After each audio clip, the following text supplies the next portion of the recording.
Oman আহাব্বা, সেই ব্যক্তি সেই দলের সাথে থাকে, যে ব্যক্তি যে দলের সাথে থাকে কিয়ামতের ময়দানে আল্লাহ পাক সেই ব্যক্তিকে সেই দলের সাথে উঠাবে। তাহলে আজকে আমি আল্লাহর আইনের পক্ষে যদি না থেকে মানুষের আইনের পক্ষে যদি থাকি, তাহলে আমি কার সাথে উঠবো? আল্লাহর আইনের পক্ষে লোকের সাথে উঠবো তো? কার সাথে উঠবো?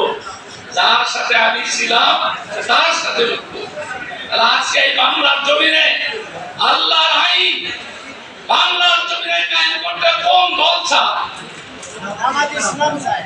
কথা বলেন, জোরে বলেন, কোন দল চায়? বাংলাদেশ জামাত ইসলামী চায়। আর অন্য যারা চায় তারা কি চায়? আল্লাহর আইন? তারা কোন আইন চায়? মানুষের আইন। আপনি কি মানুষের আইনের সাথে আল্লাহর আইনের তুলনা করতে পারেন? তাহলে মুসলমান মানে আল্লাহর আইনের পক্ষে থাকতে হবে। কথা ঠিক কিনা?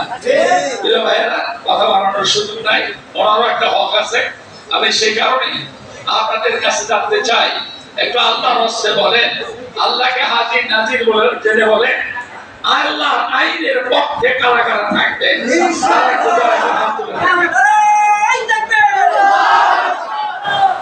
সম্মানিত ভাইয়েরা, আমি আপনাদের কাছে বলবো, শুধু আপনারা না, আপনার অধীনস্থ যারা আছেন, আপনার আত্মীয় স্বজন, বন্ধু বান্ধব, ভাই ভগ্নী যারা আছে, তাদের সবাইকে আল্লাহ দিনের এই মহান দাওয়াত আপনি তাদের কাছেও দিবেন। তারা যাতে এই দিনের এটা গ্রহণ করে আল্লাহর জমিনে আল্লাহর দ্বীন কায়েমের ব্যবস্থা করেন, এই আহ্বান রেখে সবার সুস্বাস্থ্য এবং দীর্ঘায়ু কামনা করে আমার সংক্ষিপ্ত বক্তব্য এখানে শেষ করছি। আসসালামু আলাইকুম ওয়া রাহমাতুল্লাহি ওয়া বারাকাতুহু।